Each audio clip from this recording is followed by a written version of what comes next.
दोस्तों, एक लड़का जो कि एक लड़की के मर्डर केस में आज उसकी कोर्ट में सुनवाई होती है।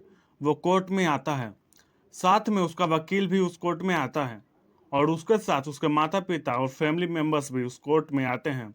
जब कोर्ट की सुनवाई शुरू होने ही वाली थी, तभी जब महिला जज उस कोर्ट में आती है, वो लड़का महिला जज को देखता है तो वो अचंभित रह जाता है। और जब महिला जज उस लड़के को देखती है तो वो भी उसे देख कुछ देर के लिए देखती ही रह जाती है। दोस्तों, वो महिला जज और कोई नहीं, उस लड़के की तलाकशुदा पत्नी होती है। दोस्तों, आखिर क्या थी ये पूरी कहानी, आइए जानते हैं आज के इस वीडियो में। और दोस्तों, आप सभी से एक रिक्वेस्ट है, अगर आप इस चैनल पे नए हैं तो वीडियो को लाइक करके चैनल को सब्सक्राइब जरूर करें, ताकि हमारा वीडियो बनाने का ये मोटिवेशन यूं ही बना रहे। तो चलिए आज की इस कहानी को शुरू करते हैं। दरअसल दोस्तों, बिहार के मधुबनी में रहने वाला एक लड़का था जिसका नाम संजीव था। उस संजीव जो एक मिडिल क्लास फैमिली से बिलोंग करता था। उसके माता पिता बहुत ही ज़्यादा गरीब थे और वो किसानी किया करते थे। दोस्तों, संजीव की शादी एक नेहा नाम की लड़की से होती है जो कि उत्तर प्रदेश की रहने वाली थी, जो कि पढ़ने में बहुत ही ज़्यादा अच्छी थी, जो कि 10th में डिस्ट्रिक्ट टॉपर भी थी। जब नेहा की शादी संजीव से होती है तो नेहा संजीव से शादी करके बहुत ही ज़्यादा खुश थी। लेकिन जब कुछ दिनों के बाद नेहा को संजीव की असलियत पता चलती है। दरअसल दोस्तों, संजीव जो है एक किसी दूसरी लड़की से प्यार करता था। उसके साथ उसका अफेयर था संजीव का। जब ये बात नेहा को पता चलती है तो वो बहुत ही ज़्यादा दुखी होती है और थोड़ा फूट फूट कर रोने भी लगती है। संजीव जो है अब अपनी संजीव जो है अब नेहा के सामने अपनी गर्लफ्रेंड से बातें किया करता था। कई बार उसे घर भी लाया करता था और उससे उसके साथ अवैध संबंध भी बनाया करता था। ये सारी बातें नेहा को अब पता चलने लगी थी कि मेरा पति मुझे धोखा दे रहा है। तभी एक दिन नेहा जो है सारी बात अपने पति से करती है कि आप ऐसा ऐसा मेरे साथ क्यों कर रहे हो, आप मेरे साथ ऐसा धोखा क्यों कर रहे हो, प्लीज़ मुझे बताइए मेरी क्या गलती है। तो संजीव बताता है कि मैं तुमसे शादी करने से पहले इस लड़की से प्यार करता था। मेरे माता पिता ने मेरी शादी इस लड़की से नहीं कराई। मुझे तुमसे डाइवोर्स चाहिए ताकि मैं इस लड़की से शादी कर सकूं। तो दोस्तों, ये बात सुन के नेहा के पैरों तले मानो जमीन खिसक गई हो।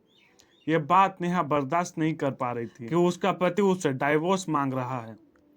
दोस्तों, जब ऐसा होता है, नेहा भी अच्छी खासी पढ़ी लिखी थी, वो भी आगे जीवन में कुछ कर सकती थी, इसलिए उसने अपनी ये सारी बातें अपने माता पिता को बताई अपने घर पे।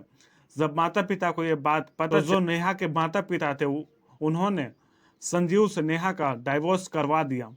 अब दोस्तों, नेहा जो अपने माता पिता के घर चली जाती है डाइवोर्स के बाद। अब इधर संजीव जो है नेहा से डाइवोर्स के बाद बहुत ही ज़्यादा खुश होता है कि अब मेरा उससे पीछा छूट गया, मेरा नेहा से डाइवोर्स हो गया, अब मैं जिस लड़की से प्यार करता हूँ उस लड़की से शादी कर सकता हूँ। दोस्तों, इधर जो नेहा थी वो पढ़ने में अच्छी खासी थी ही। वो पढ़ाई अपनी शुरू कर देती है फिर से, और पढ़ाई करते करते वो अपने जज की तैयारी करती हैं, एलएलबी करती हैं, जिससे कि वो एक महिला जज बन जाती हैं अपनी कड़ी मेहनत और दृढ़ निश्चय के साथ। जब वो जज बन जाती हैं तो वो अपनी एक अच्छी खासी जिंदगी जीने लगती हैं। इधर संजीव जो है वो उस लड़की के साथ जिससे वो प्यार करता था उसके साथ खुशी खुशी रहने लगता है। लेकिन तभी एक दिन अचानक उस लड़की का कोई मर्डर कर देता है। दोस्तों, जब उस लड़की का मर्डर हो जाता है तो संजीव कुछ भी समझ नहीं पाता है कि ये क्या हुआ और कैसे हुआ, इसका मर्डर किसने किया। मैं तो इससे बहुत ही ज़्यादा प्यार करता था, तो ऐसा फिर किसने किया इसके साथ। दोस्तों, वो कुछ भी समझ नहीं पाता है और उस लड़की के घर वाले संजीव के खिलाफ पुलिस में कंप्लेंट कर देते हैं कि मेरी बेटी को इसी ने मारा है, क्योंकि ये मेरी बेटी से प्यार करता था। हम लोग इसकी शादी अपनी बेटी से नहीं करवा रहे थे, शायद इसीलिए इसने मेरी बेटी की हत्या कर दी। तो दोस्तों, पुलिस वालों को जब ये सारी बातें पता चलती हैं तो पुलिस वाले संजीव को जाके जेल में बंद कर देते हैं नेहा के मर्डर केस में। और इधर जो है सारे सबूत और गवाह भी संजीव के खिलाफ थे, जिसमें संजीव का वकील भी कुछ नहीं कर पा रहा था, क्योंकि सारे सबूत और गवाह संजीव के खिलाफ थे। तो उसके घर वाले और वकील भी कुछ नहीं कर पा रहे थे। तो संजीव का वकील उससे बोलता है कि संजीव का वकील जो होता है, संजीव से मिलता है, तो वो बोलता है कि अब मैं इस केस में आपकी ज़्यादा कुछ मदद नहीं कर पाऊंगा, क्योंकि सारे सबूत आपके खिलाफ हैं, इसलिए मैं आपकी ज़्यादा कुछ मदद नहीं कर पाऊंगा। तो फिर दोस्तों आगे कोर्ट में दोनों की सुनवाई होती है, संजीव की। तो दोस्तों आगे की कहानी आप सभी को पता ही है कि कैसे संजीव और नेहा एक दूसरे से कोर्ट में मिले। नेहा जज के तौर पर कोर्ट में मिली।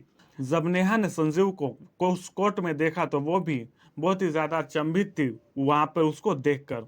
आखिरकार दोस्तों नेहा भी समझ रही थी कि जिस लड़की से ये इतना प्यार करते थे वो उसका मर्डर कैसे कर सकते हैं, जरूर कोई और बात है। तो दोस्तों यही सोचते हुए जो नेहा थी उसने संजीव का जो केस था, केस का टाइम थोड़ा, केस को सॉल्व करने के लिए थोड़ा और टाइम दे दिया, उसका 1 हफ्ते का समय बढ़ा दिया। और जो संजीव था वो 1 हफ्ते के लिए थोड़ा फ्री हो गया था, उसको थोड़ा और ज्यादा टाइम मिल गया था सबूत जुटाने के लिए। तो इधर जो है नेहा जो है संजीव से अकेले में बोलती है कि तुम मुझसे, नेहा जो है संजीव से अकेले में मिलती है और संजीव से बोलती है कि ये सब कैसे हो गया, तुमने ये क्या किया, एक लड़की का मर्डर कर दिया। तो वो संजीव सामने से बोलता है कि नहीं, मैंने उसका मर्डर नहीं किया, तुम तो जानती हो कि मैं उससे कितना ज्यादा प्यार करता था, उससे शादी करना चाहता था, तभी तो मैंने तुमसे डाइवोर्स लिया था, मैं ऐसा कैसे कर सकता हूँ। और बहुत ही ज्यादा फूट फूट कर संजीव जो है नेहा के सामने रोने लगता है। वही नेहा बोलती है कि मैं जानती हूँ कि तुमने शायद उसका मर्डर नहीं किया होगा, लेकिन सारे सबूत और गवाह तो तुम्हारे खिलाफ हैं। तुम जानते हो तुमने मेरे साथ कितना गलत किया है, तुमने झूठा आरोप लगा के मुझे घर से बाहर निकाल दिया, मुझसे डाइवोर्स तक ले लिया। ये सारी बातें सुनकर संजीव बहुत ही ज्यादा दुखी होता है, बहुत ही ज्यादा पछताता है और रोने लगता है फूट फूट कर कि प्लीज मुझे माफ कर दीजिए, मुझसे बहुत बड़ी गलती हो गई जो मैंने आपसे डाइवोर्स लिया, लेकिन मैंने ये खून नहीं किया है, मैंने ये मर्डर नहीं किया है। तो फिर जो नेहा होती है वो बोलती है कि मैं जानती हूँ कि आपने मर्डर नहीं किया है, तो आप मुझसे क्या चाहते हो बताइए, सारे सबूत और गवाह तो आपके खिलाफ हैं, आप मुझसे चाहते क्या हो ये बताइए। तो वो संजीव जो बोलता है कि क्या हम अपनी पुरानी लाइफ फिर से जी सकते हैं, क्या फिर से आप मेरी पत्नी बन सकती हो, मुझसे शादी कर सकती हो और मुझे इस केस और मुझे इस और मुझे इस केस से बाहर निकाल सकती हो। तभी वो नेहा जो है, जो कि महिला जज होती है, वो बोलती है कि नहीं, मैं ऐसा नहीं कर सकती हूँ, मैं आपसे दोबारा शादी नहीं कर सकती हूँ, क्योंकि आपने मुझे एक बार पहले भी धोखा दे दिया है, जिसके बाद मैं समझ चुकी हूँ। भले ही मैं आपकी थोड़ी मदद कर सकती हूँ, मैं तो आपको इस केस से निकालने में आपकी कुछ मदद कर सकती हूँ, लेकिन लेकिन आप भूल जाइए कि हम दोनों पहले की तरह एक दूसरे के साथ रह सकते हैं। तो दोस्तों फिर जो नेहा होती है वो संजीव को बोलती है कि ठीक है, आप इस केस से बाहर निकल सकते हो, लेकिन कुछ गवाह जुटाने पड़ेंगे। तो वो जो संजीव होता है वो बोलता है कि कौन से गवाह, कैसे गवाह। तो वो सारा कुछ बताती है कि ऐसा ऐसे काम करना पड़ेगा, हम लोग को झूठे गवाह बनाने पड़ेंगे जिससे कि आप केस से बाहर निकल सकें। इस केस में आपको किसी ने फंसाया है, मैं जानती हूँ कि आपने ये खून नहीं किया है, आपको इस केस में फंसाया जा रहा है इसलिए। तो फिर जो नेहा महिला जज होती है वो सारी बातें बताती है संजीव को कि ऐसा ऐसा आप कीजिए, फिर मैं आपकी कुछ मदद कर पाऊंगी कोर्ट में। तो सारे सबूत संजीव जुटाने में लग जाता है और महिला जज संजीव को बोलती है कि आप किसी को भी प्लीज मत बताइएगा कि मैं आपकी पत्नी हूँ। जो महिला जज है वो आपकी तलाकशुदा पत्नी है, नहीं तो मैं आपकी कुछ मदद नहीं कर पाऊंगी और मैं आपको फांसी पे चढ़वा दूंगी अगर आपने ऐसा कुछ किया तो दोस्तों ऐसा कहकर वो महिला जज वहां से चली जाती है और महिला जज अपना फोन नंबर संजीव को दे देती है कि आप और कुछ अगर आपको पूछना होगा तो मुझे इस नंबर पे कॉल कर लीजिएगा। तो महिला जज वहां से चली जाती है और संजीव यहाँ पे अपनी बेगुनाही को साबित करने के लिए सबूत जुटाने में लग जाता है। 1 सप्ताह बाद जब संजीव कोर्ट में आता है तो वो सारे सबूत जुटा लेता है और वो महिला जज के सामने आता है और सारे सबूत लेकर तो महिला जज उसको बाइज्जत बरी कर देती है, क्योंकि सारे सबूत उसके साथ थे। उसके बाद दोस्तों संजीव जो है अपने रास्ते चला जाता है, और जो महिला जज होती है वो भी अपने रास्ते चली जाती है। दोस्तों क्या महिला जज जो कि नेहा थी, उसने अपने तलाकशुदा पति के साथ सही किया? हमें कमेंट बॉक्स में ज़रूर बताएं। और दोस्तों अगर वीडियो पसंद आई हो और अभी तक आपने लाइक नहीं किया तो लाइक करके चैनल को सब्सक्राइब ज़रूर करें। मिलते हैं नेक्स्ट इंटरेस्टिंग वीडियो में, और कमेंट में ज़रूर बताएं कि आपको ये कहानी कैसी लगी।